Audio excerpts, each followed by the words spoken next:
you can acquire land at a discount. That's awesome. That is a skill that most people don't have. What can you do with that land, and what type of land would you target that would have the most value add opportunity?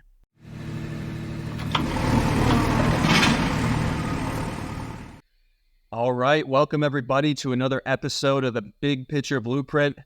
Dan Haberkost and Mason McDonald here coming at you live. And today's show is going to be fun because we're talking through just something Mason and I were actually discussing on our own regarding our own businesses. But before we get into that, Mason, how's it going? It's going well. It's towards the end of 2023. Business is going well. Sales are up. Acquisitions are down a little bit. But as we continue to grow and evolve in our businesses, I think this episode is going to be both fun for us and potentially disheartening for others, because I think we're putting both of what our active businesses are through the ringer.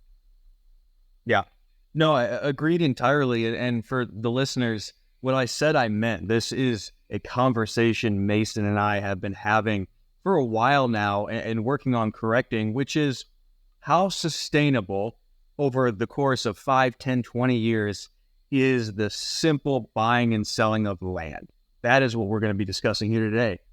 Yeah, it's realize we're coming at this not from a place of fear, but a place of excitement, because this is both of our active businesses. We're both, if you look at our P&L, a majority of the income we make is from flipping land. And I think both of us can agree that this is not a sustainable business, at least not at the level that we're currently executing on and looking to execute on in the coming years. I don't think in 15, 20 years, this business is going to exist any way that we think it will. But before we really talk about that, for anyone that's just tuning in for the first time, let's explain what land flipping even is in a couple simple sentences.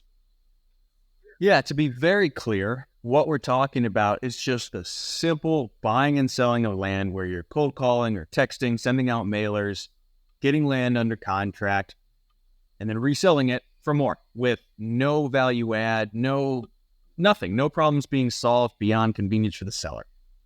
Exactly. And I've said it in other episodes of, I view my business almost as a pawn shop or a used car dealership. And if you go down the road, there's plenty of pawn shops and plenty of used car dealerships. And we're starting to see that a little bit more in the land flipping space. But whenever we're talking about business and sustainability in a future, you always have to look at the value equation. And Dan hit the nail on the head of one of the big components of value add that we do is helping sellers.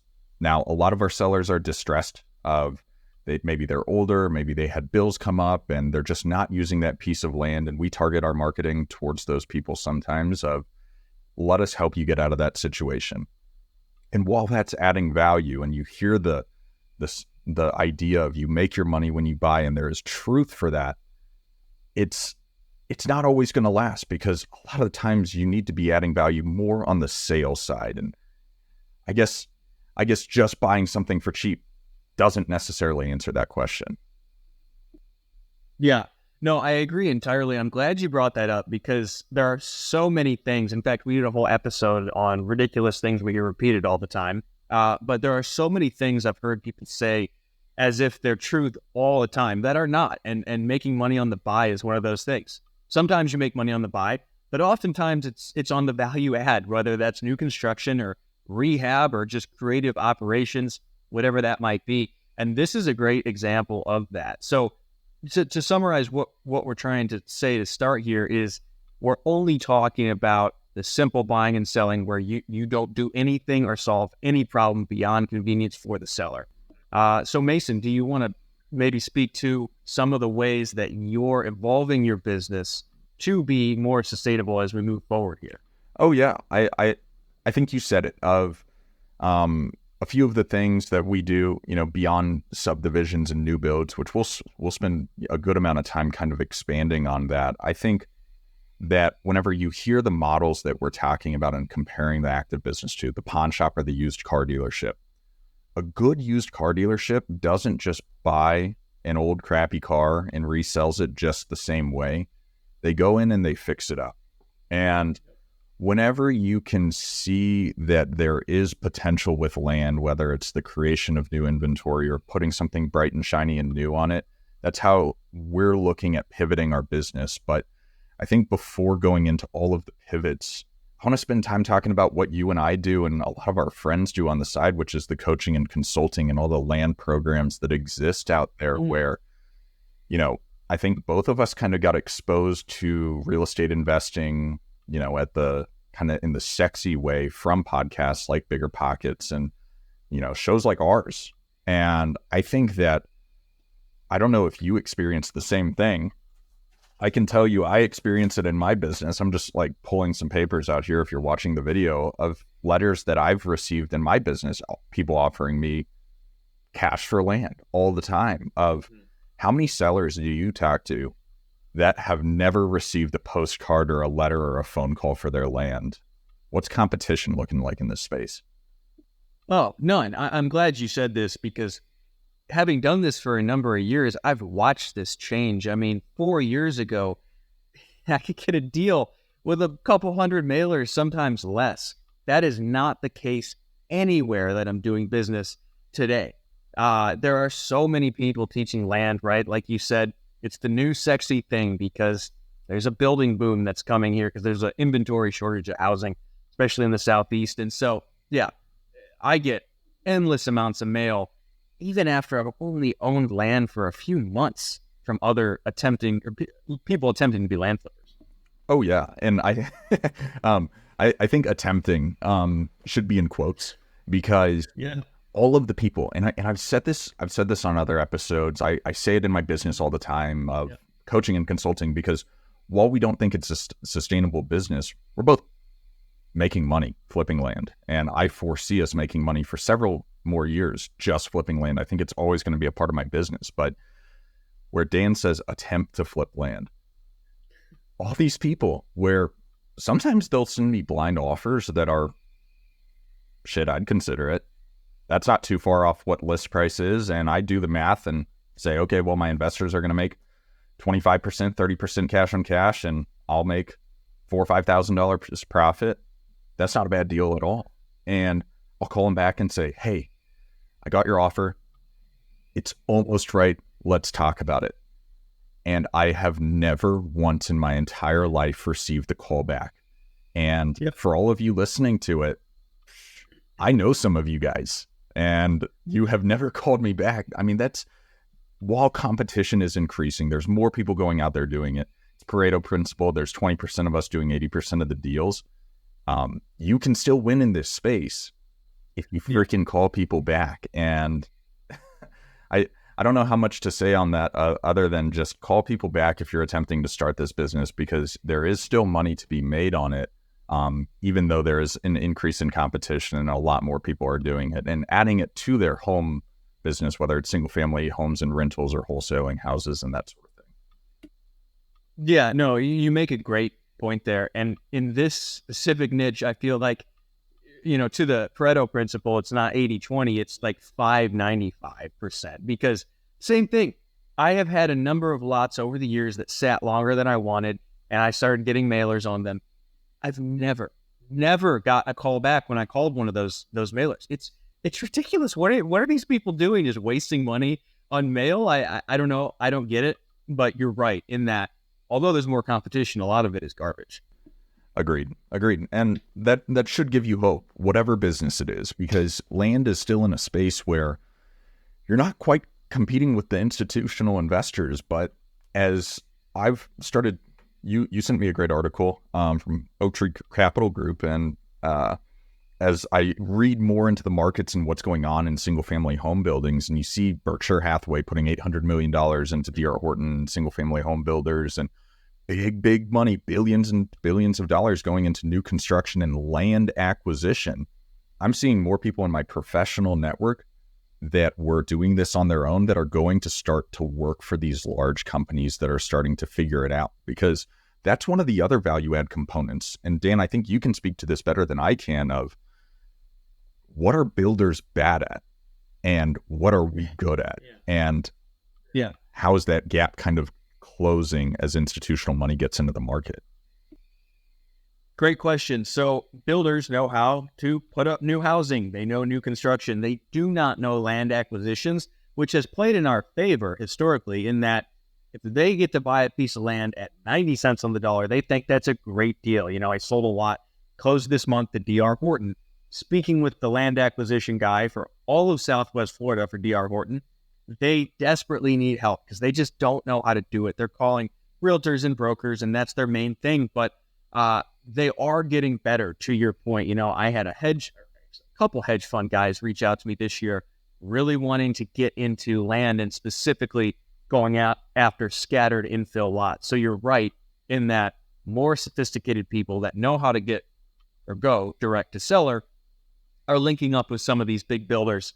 But there is still an opportunity there for the time being. Agreed.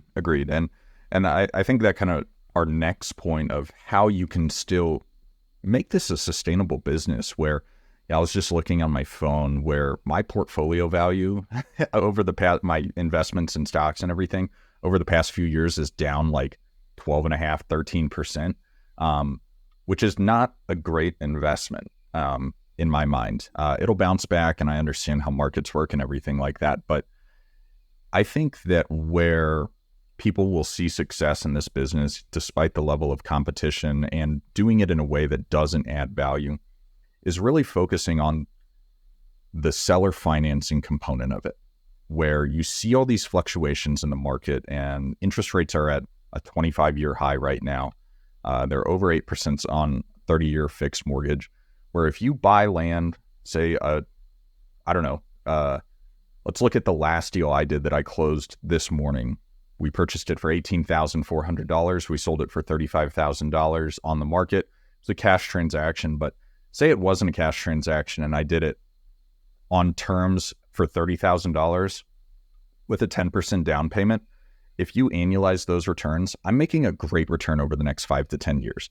And I think focusing on the owner financing component of achieving an in-between 10 and 12% annualized return, that's a really great way to look at things because you hear a lot about the 1% rule in single family homes.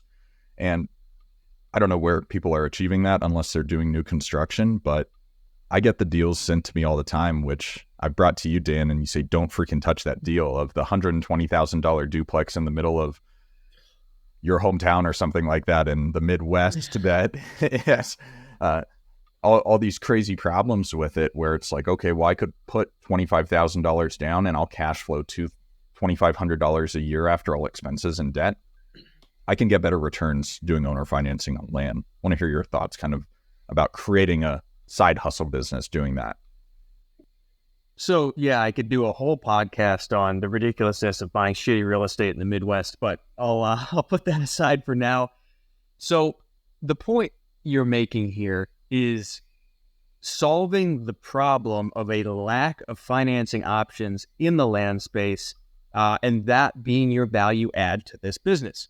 And so if I'm offering my land for sale with a low down payment on terms, that could be the value add that makes this a sustainable business. Because again, there are no big lenders for land unless you're going to go put a house on it in the very near future. And so I like this model too, because with land, it's normal to charge 10 to 12% interest. I sold 2 lots in Palm Bay recently. I think they were at 10.5 or 10.9% interest. Got one in North Carolina selling that. I think that's only 8, but that's still a solid interest rate, especially because not only is there that interest being charged on my original principal, that interest is also being charged on the profit that I just created. So it's a very substantial return. And that is one way to create a more sustainable business where you're actually adding value to the market by being the bank ultimately. So no, I think that's a great option if that's what you want to do. And Dan and I have a different perspective than most people of when we're saying sustainable business, we're looking at businesses that can have an EBITDA or earnings before income taxes, depreciation, and amortization of over $1 million a year. True, pure profit business over $1 million a year. And I think as the competition gets more intense, as more institutional money starts going into the land acquisition space rather than the land financing space, being able to create a business where a lot of people's goals are, I want to get $5,000 a month in cash flow so I can leave my job. If you do a few of those notes, and if you have saved up enough money to acquire the land on cash yourself, that might be an easier way to get to that $5,000 a month number than the single family home route. Of getting 5,000 profit per month single family homes is very, very hard.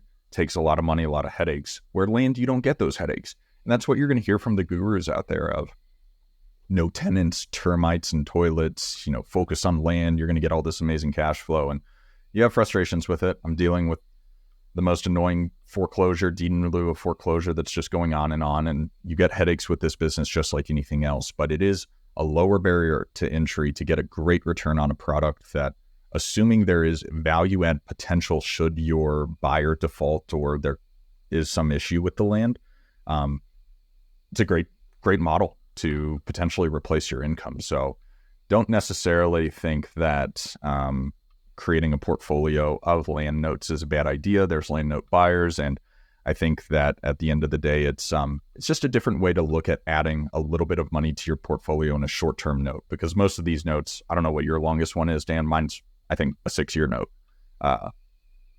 So it's not a 30-year mortgage. Yeah, and a lot of times these people pay it off earlier, from my experience. So agreed fully there. So that's option number one for value add, is creating a business where you're the lender and you're adding financing to an asset that people often cannot get financing for. Agreed. And that's a win right there. But what, as staying within the niche of land flipping, and I think that's kind of where we want to talk about is we have pivot here, but I think it's more about how can we integrate our business, of how can we either horizontally or vertically integrate a new, for the healthcare people that listen, a new service line into our business potentially. Of, okay, you can acquire land at a discount. That's awesome. That is a skill that most people don't have. What can you do with that land, and what type of land would you target that would have, let's start with the most breadth, the most value add opportunity. And for me, that's something that you have the opportunity to take a large piece of land and it has development potential and subdivision potential. And if you can focus on finding land that looks like that, and I think we should maybe get technical of it. How do you, Dan, search for subdivide opportunities?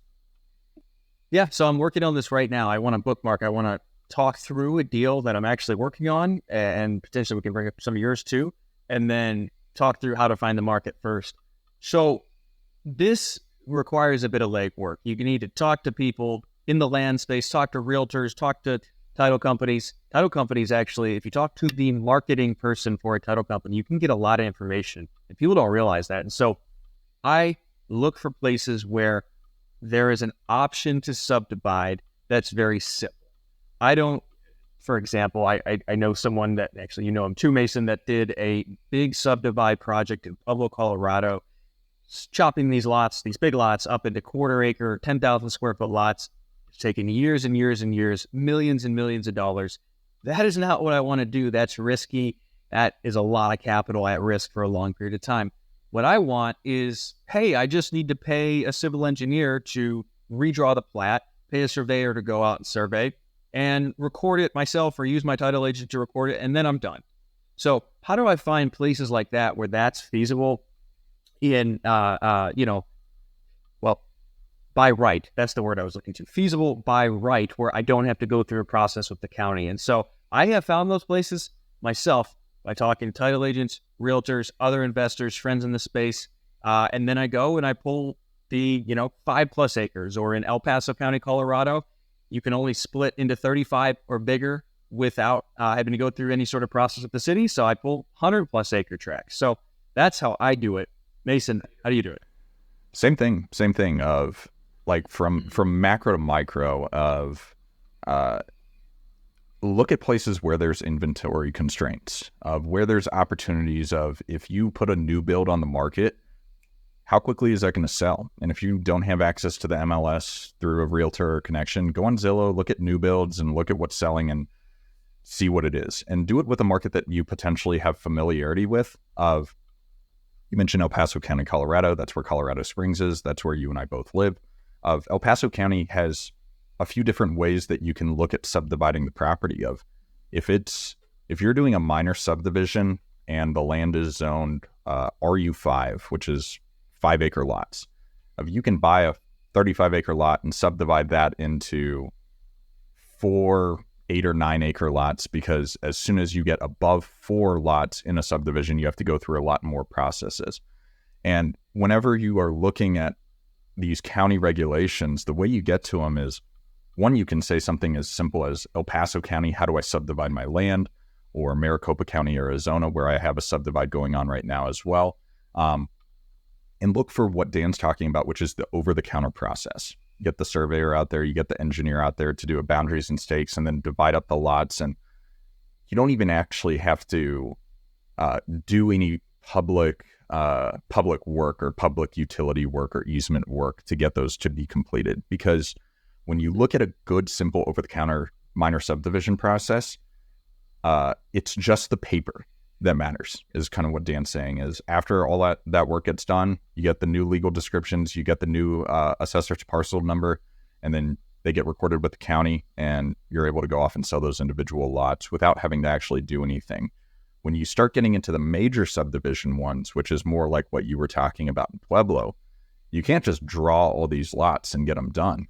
You've got to, depending on the county, you have to actually put the roads in where the easements have been deeded, and you have to extend the utilities out to it. You have to do all of this extra work that, while it will add value, it will take an immense amount of time. And depending on the county and how the counties work, where I hate to say it, but a lot of this is who you know. When you're working in some of these smaller counties or larger counties, are you friends with the people that are sitting in the planning and zoning office and on the city and town halls and everything like that? And if not, you're going to be potentially pushed to the back of the line, because the big guy in town that does it all the time is going to be at the front always. So that's what I think you need to look for, is Google the county that you know there's inventory constraints, and how do I subdivide my land, and look at minor subdivision processes. Yeah, that was well said, Mason. And we probably should have said this first, but the overarching point here is you almost always increase value when you go smaller and smaller. So an easy analogy would be, if I go to Costco and I buy a big thing of 60 waters and they're, a few cents a piece, it's very cheap, but it costs more overall to buy in bulk. Whereas if I go to the gas station, a water is going to cost me $2.99 or whatever, but it's just one water, right? So as you split that up, it gets more expensive. And conceptually, so using a real life example today of where I'm debating what size we should split these lots, or this overarching lot, into, we have 63 acres in North Carolina. We're working through what it's going to take to subdivide this, making sure the soils and all that are good to build on. And we thought, doing 3 20-acre lots at $200 or $250 a piece would be a lot easier. But that sales price is far less accessible, far less reachable to as many people. Whereas if we divide it into 6 $90-ish thousand lots, more people can afford that. And so that ultimately is what you're doing when you take a big lot and you subdivide it. Number one, you're creating new inventory, but you're creating less expensive, ready to go inventory that more people can reach. That right there, of the Costco analogy, makes a ton of sense, where I think about the entrepreneurial kids in high school that would go sell candy for $1 a candy bar.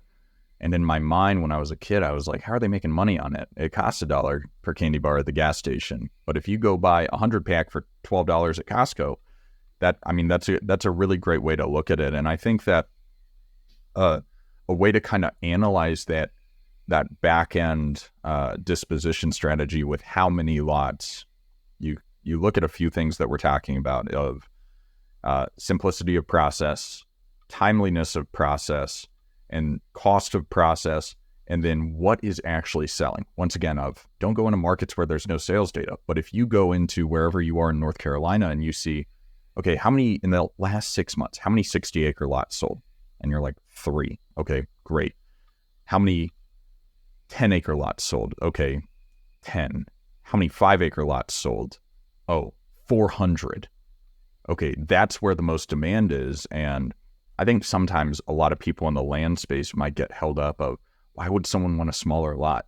Because it's a pain in the ass to take care of a larger lot. Get out of your own head, get out of your own way and look at that. But I think when you look at what's actually selling, it actually opens up the amount of opportunities that are available, where subdivide opportunities that I'm looking at in Colorado Springs in my backyard, they're on market deals. And I can make those numbers work on market, buying land on market in 2023, where prices have not been adjusted yet. Now, if you can combine the skills that you learned in land flipping and acquire them off market, where you already have value built in, where if you went and sold the large piece on market and then you take it and subdivide it, you start seeing how you can stack your profits to make them grow a lot more. But I think the next thing that I would look at with doing it is, we talked about not doing anything to the land beyond subdividing it on paper. I think the extension of horizontal development could be a huge attractive piece. And what would that look like for your North Carolina one if you horizontally developed it? Well, so I don't think that would be a good piece for it. These are going to be big mountain acreage. This is outside of Asheville, North Carolina. These are going to be very likely homesteads for just somebody who loves the area and wants to live there. But I'm glad you asked that, because I just had a conversation with that Southwest Florida land acquisition representative for D.R. Horton. And for them, yes, they buy infill lots like the one they just bought from me in Cape Coral, but they're also looking for developers. And remember, guys, that does not mean new construction necessarily. A lot of times developers is just referring to the people that come in and bring in streets and roads and utilities.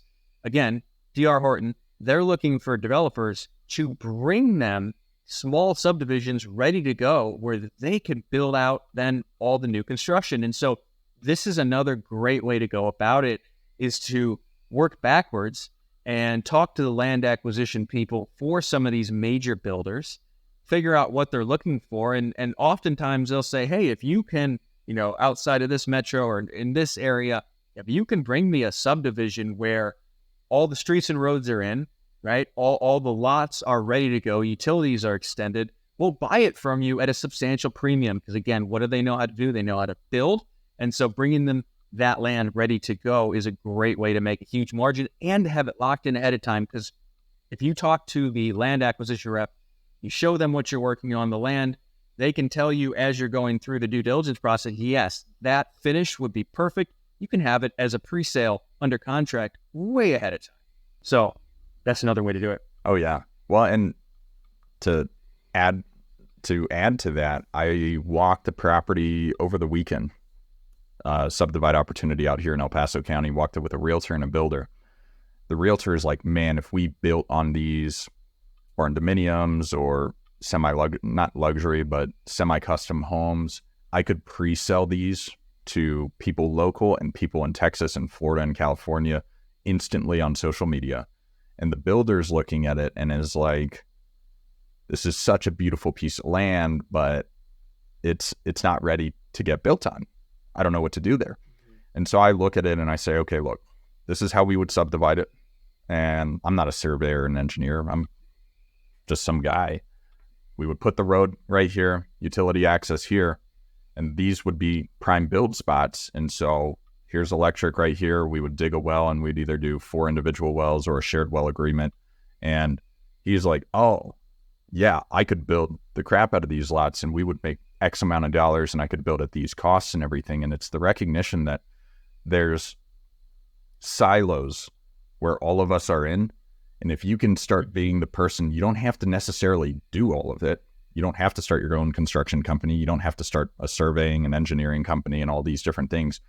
But if you can connect the dots, if you can be the orchestrator of these types of deals, that right there is where there's more money to be made than in my mind, anywhere else in this space, because from cheap acquisition, you make your money when you buy, to adding value, to connecting the people that have the pockets to buy at market price without having to go to market.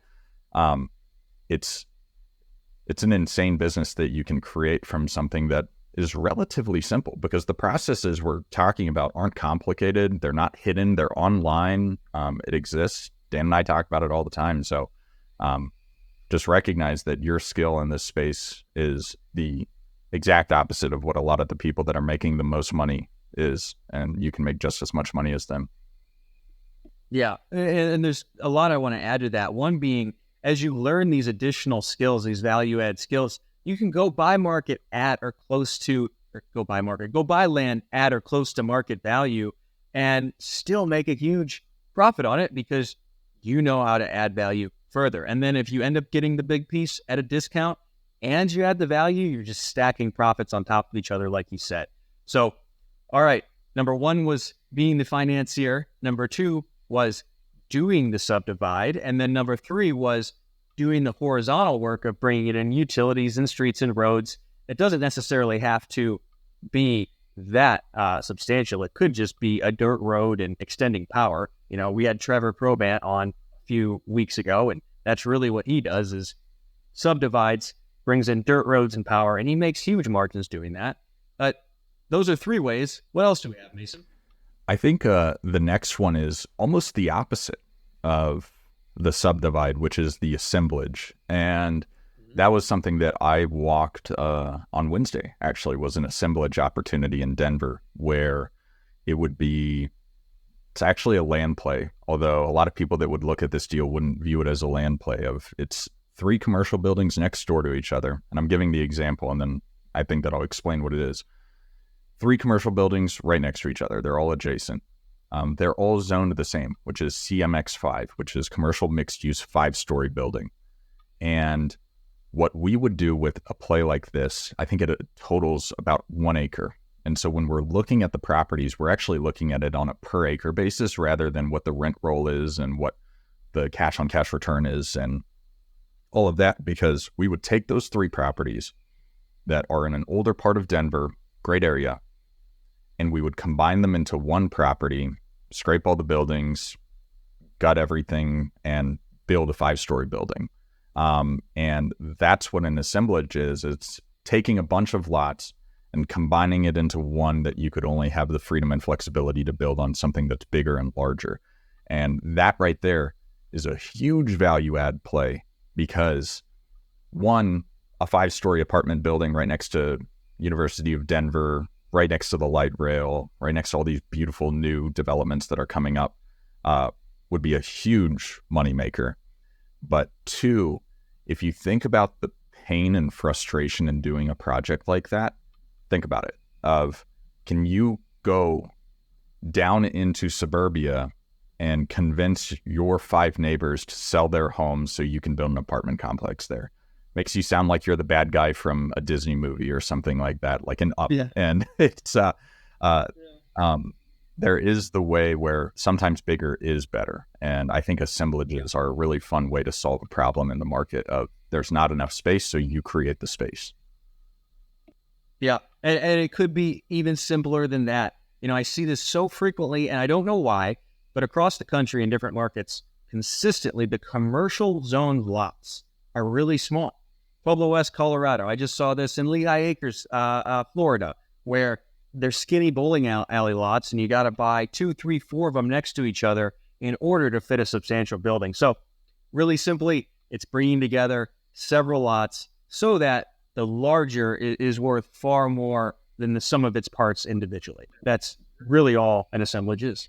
Absolutely. And it's not just commercial too. I remember one of my, I think my 2nd or 3rd marketing campaign I ever did, I did to South Fork, Colorado, which is east of Pagosa Springs, which is a market I've invested heavily in. And there was a neighborhood there where I didn't realize it at the time, but you needed 4 lots to be able to do anything. Yep.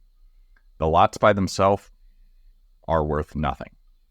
They are worth less than whatever the tax burden is. So $50, $100.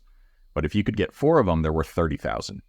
And if you can kind of play that puzzle master piece, there's a lot of opportunities in a lot of markets, because what we're talking about with the subdivides, there's been the people that have gone out and subdivided these lots back before there was a lot more rules and regulations, and there's zero development potential because they are very small. They don't meet the minimum setback requirements. So whenever you're thinking of building a marketing campaign, should you have the patience, which God bless all those that are willing to do something like that. There's a lot of money in it.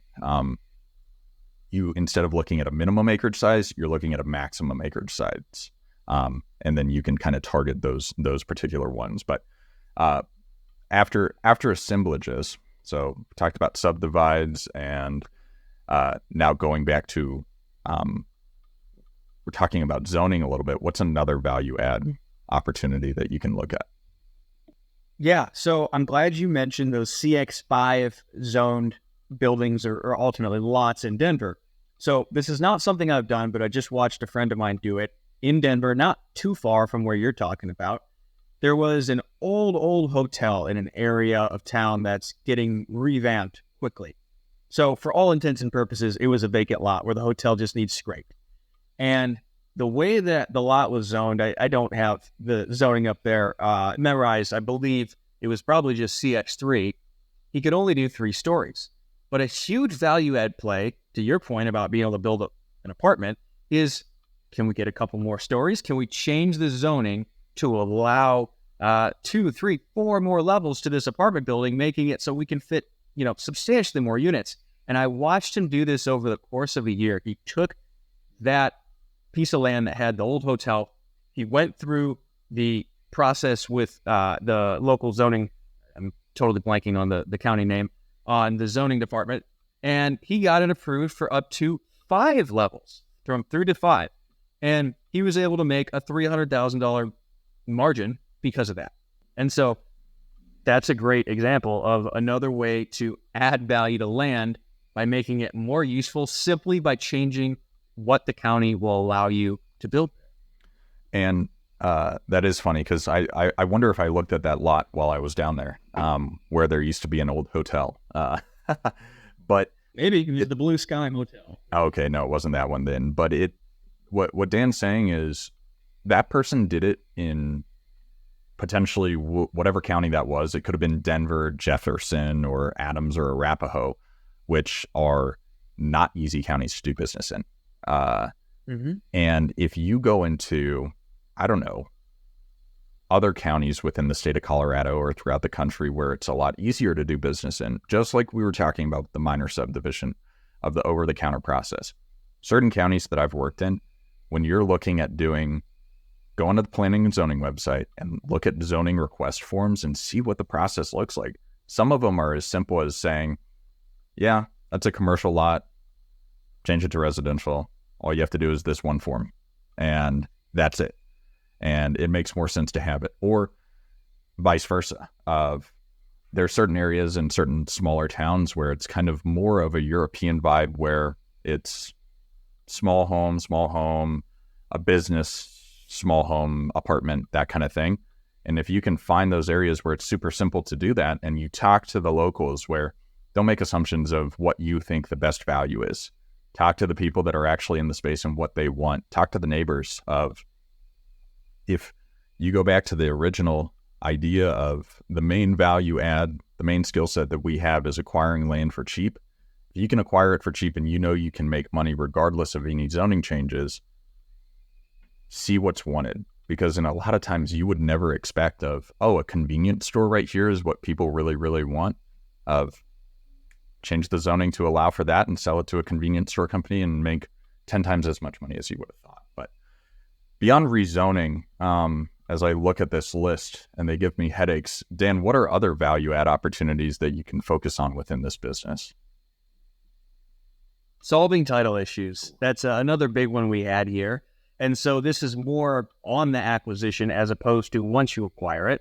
But at the end of the day, you can add value and buy land at a discount because you do this by solving title issues of all kinds. So, I mean, there's lots and lots of examples, but some easy ones are probate, where sellers, they don't know what to do. They just inherited the land. Maybe they have to coordinate communication between three siblings, three people that have inherited the property. They need a good lawyer. That's been a way we've gotten tons of deals.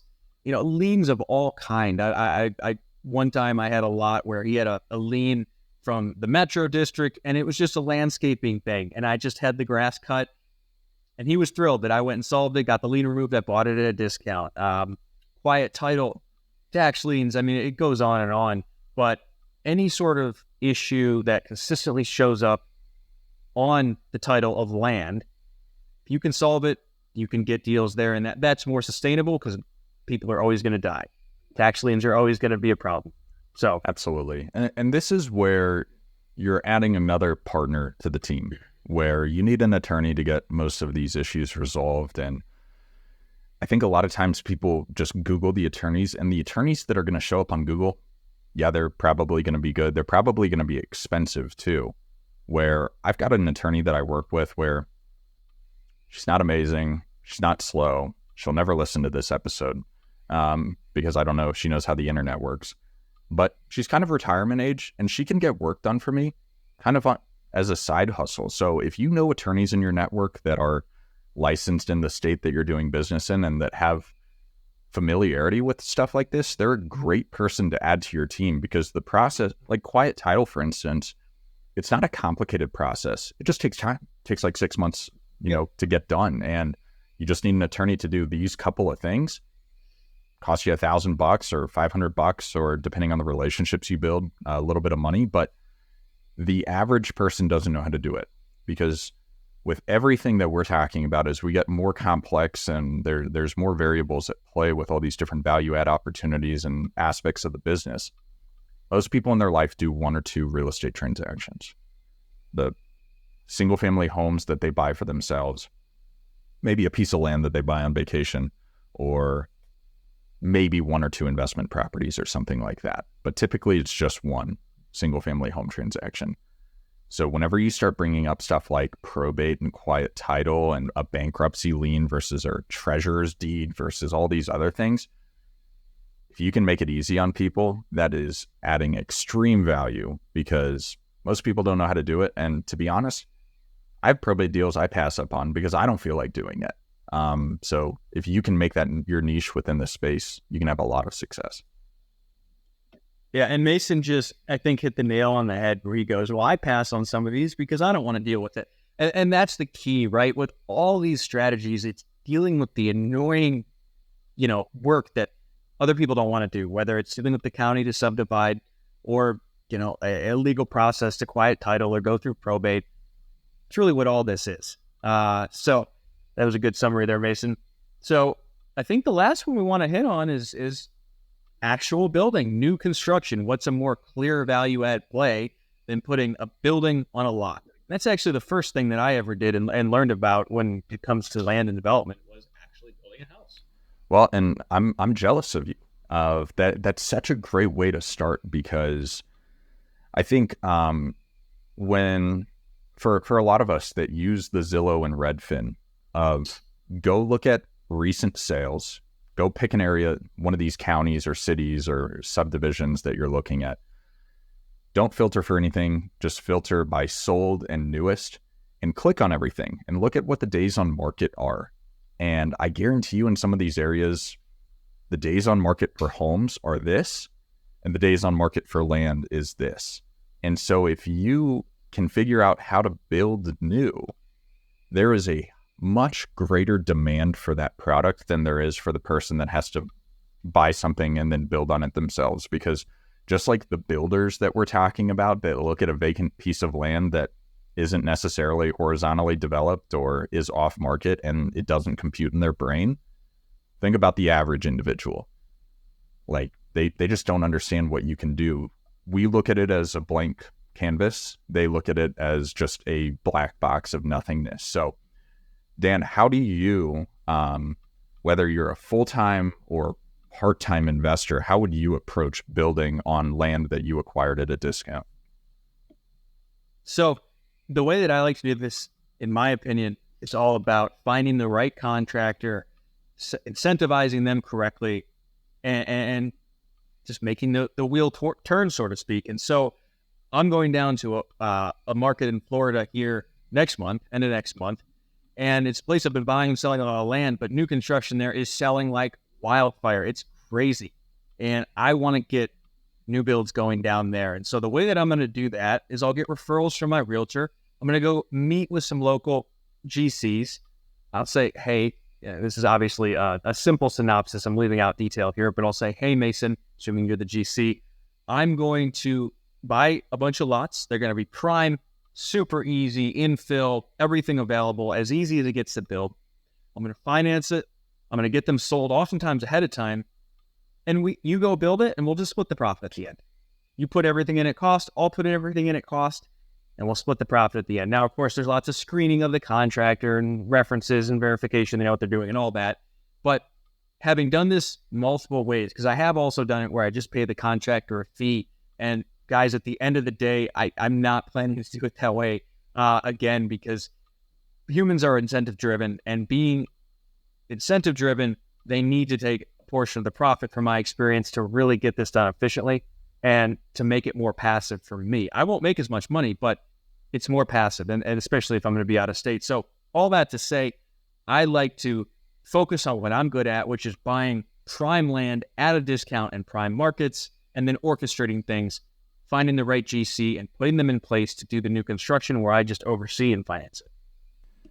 And I think the reason, and you talked about screening contractors, and we've all had lessons learned with bad contractors. I think everyone everywhere has had that experience with the bad contractor. Of the type of person that you want to work with on a deal with like this is the one that is transparent in their numbers, because you should know what their costs are. And I have no problem paying contractors whatever their fee is to get work done.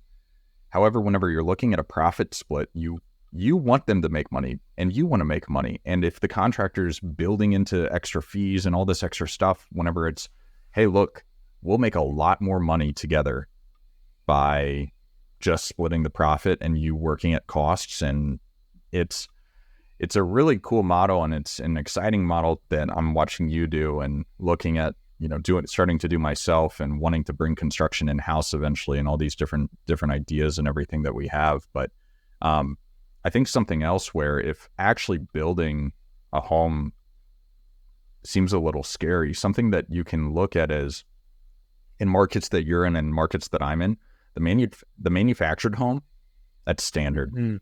And if you can develop a good relationship with a manufactured home dealer and say, hey, I bought this piece of land, how much would it cost for you to come put a brand new manufactured home on it?